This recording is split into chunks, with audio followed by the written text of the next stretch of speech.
ನಮ್ಮ ಜನಪ್ರಿಯ ಶಾಸಕರಾದ ಎಸ್.ಆರ್. ವಿಶ್ವನಾಥ್ರವರ ಹುಟ್ಟುಹಬ್ಬವನ್ನು ಕಳೆದ 18 ವರ್ಷಗಳಿಂದ ಸತತವಾಗಿ ಮಾಡ್ಕೊಂಡು ಬರ್ತಾ ಇರತಕ್ಕಂಥ ಹಿನ್ನೆಲೆಯಲ್ಲಿ ನಾಳೆ 24ನೇ ತಾರೀಕು ಶುಕ್ರವಾರ ಅದ್ದೂರಿಯಾಗಿ ಅವರ ಕಾರ್ಯಕ್ರಮವನ್ನು ಅನೇಕ ವಿಶೇಷತೆಗಳೊಂದಿಗೆ ಆಚರಣೆ ಮಾಡ್ತಾ ಇದ್ದೀವಿ. ಕಾರ್ಯಕರ್ತರೇ ಸೇರಿಕೊಂಡು ಮುಖಂಡರು ಕಾರ್ಯಕರ್ತರೆಲ್ಲ ಸೇರಿಕೊಂಡು ತಮ್ಮ ನಾಯಕನ ಹುಟ್ಟುಹಬ್ಬವನ್ನು ಆಚರಣೆ ಮಾಡೋದು ನಮ್ಮ ಯಲಹಂಕ ಕ್ಷೇತ್ರದಲ್ಲಿರ್ತಕ್ಕಂಥ ಸಂಪ್ರದಾಯ.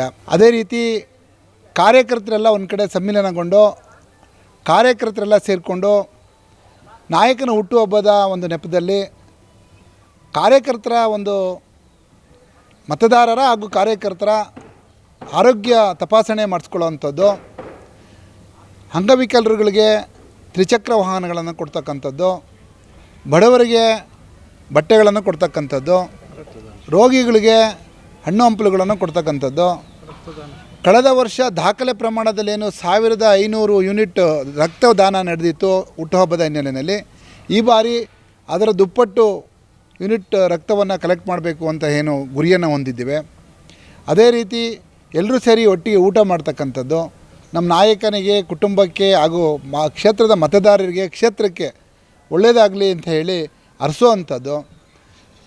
ಈ ಕಾರ್ಯಕ್ರಮದಲ್ಲಿ ಕನಿಷ್ಠ ಅಂತ ಹೇಳಿದ್ರೆ ಸುಮಾರು 40ರಿಂದ 45 ಸಾವಿರ ಜನ ಹಾಗೆ ಬೆಳಗ್ಗೆಯಿಂದ ಸಂಜೆವರೆಗೂ ಕಾರ್ಯಕ್ರಮದಲ್ಲಿ ಭಾಗವಹಿಸಿ ವಿಶೇಷ ರೀತಿಯಲ್ಲಿ ಹುಟ್ಟುಹಬ್ಬವನ್ನು ಆಚರಣೆ ಮಾಡ್ತಕ್ಕಂಥ ಸಂಪ್ರದಾಯವನ್ನು ಈ ಸಲ ಕೂಡ ಮುಂದುವರಿಸ್ಕೊಂಡು ಹೋಗ್ತಾ ಇದ್ದೇವೆ.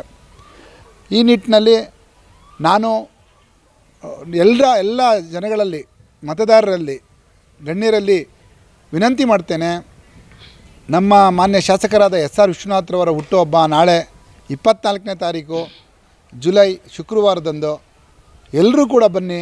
ಎಲ್ಲರೂ ಸೇರಿ ಈ ಒಂದು ಯಲಹಂಕ ಕ್ಷೇತ್ರದಲ್ಲಿ ನಡೀತಿರ್ತಕ್ಕಂಥ ಅಭಿವೃದ್ಧಿ ವಿಚಾರಗಳನ್ನು ಮಾತಾಡೋಣ, ಕಾರ್ಯಕರ್ತರ ವಿಚಾರಗಳನ್ನ ಮಾತಾಡೋಣ, ಪಕ್ಷದ ವಿಚಾರಗಳನ್ನ ಮಾತಾಡೋಣ, ಮತ್ತು ನಮ್ಮ ನಾಯಕರಿಗೆ ಒಳ್ಳೆಯದಾಗಲಿ, ಅವ್ರ ಕುಟುಂಬಕ್ಕೆ ಒಳ್ಳೆಯದಾಗಲಿ ಅಂತ ಹರಸಿ ಈ ಕಾರ್ಯಕ್ರಮವನ್ನು ಯಶಸ್ವಿಗೊಳಿಸೋಣ ಅಂತ ಎಲ್ಲರಿಗೂ ಆರ್ಥಿಕವಾಗಿ ಸ್ವಾಗತವನ್ನು ಕೋರ್ತಾ ಇದ್ದೇನೆ. ನಮ್ಮ ಪಕ್ಷದ ಎಲ್ಲ ಹಿರಿಯ ಮುಖಂಡರು ಕೂಡ ಬರ್ತಾರೆ. ಬಿ.ಎಸ್. ಯಡಿಯೂರಪ್ಪನವರಿಂದ ಹಿಡ್ಕೊಂಡು ವಿಜಯೇಂದ್ರ ಅವರಿಂದ, ಆರ್. ಅಶೋಕ್ ಅವರಿಂದ, ಛಲವಾದಿ ನಾರಾಯಣ ಸ್ವಾಮಿ ಅವರಿಂದ ಎಲ್ಲ ಹಿರಿಯರು, ಎಲ್ಲ ಶಾಸಕರುಗಳಿಗೂ ಕೂಡ ಆಹ್ವಾನ ಕೊಟ್ಟಿದ್ದೇವೆ.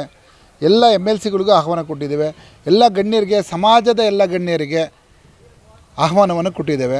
ಎಲ್ಲರೂ ಬರುವ ನಿರೀಕ್ಷೆ ಇದೆ, ಖಂಡಿತವಾಗಲಿ ಬರ್ತಾರೆ. ನಮ್ಮ ಕ್ಷೇತ್ರದಲ್ಲಿ ಕಾರ್ಯಕರ್ತರು ಮತ್ತು ನಾಯಕರು ಮಧ್ಯೆ ಇರತಕ್ಕಂಥ ಬಾಂಧವ್ಯದಲ್ಲಿ ಯಾವುದೇ ರೀತಿಯಾದಂಥ ಅನುಮೋದನೆಯನ್ನು ಪಡ್ಕೊಂಡು ಯಾವ ಕಾರ್ಯಕ್ರಮವನ್ನು ಮಾಡಲ್ಲ. ನಮ್ಮ ಪಕ್ಷದ ಮುಖಪುಟ ಯಲಹಂಕ ಕ್ಷೇತ್ರದಲ್ಲಿ ಭಾರತೀಯ ಜನತಾ ಪಾರ್ಟಿಯ ಮುಖಪುಟ ಯಾರಪ್ಪ ಅಂತ ಹೇಳಿದ್ರೆ ಅದು ಎಸ್.ಆರ್. ವಿಶ್ವನಾಥ್, ಜಗಜ್ಜಾಹೀರವಾಗಿರತಕ್ಕಂಥ ವಿಚಾರ.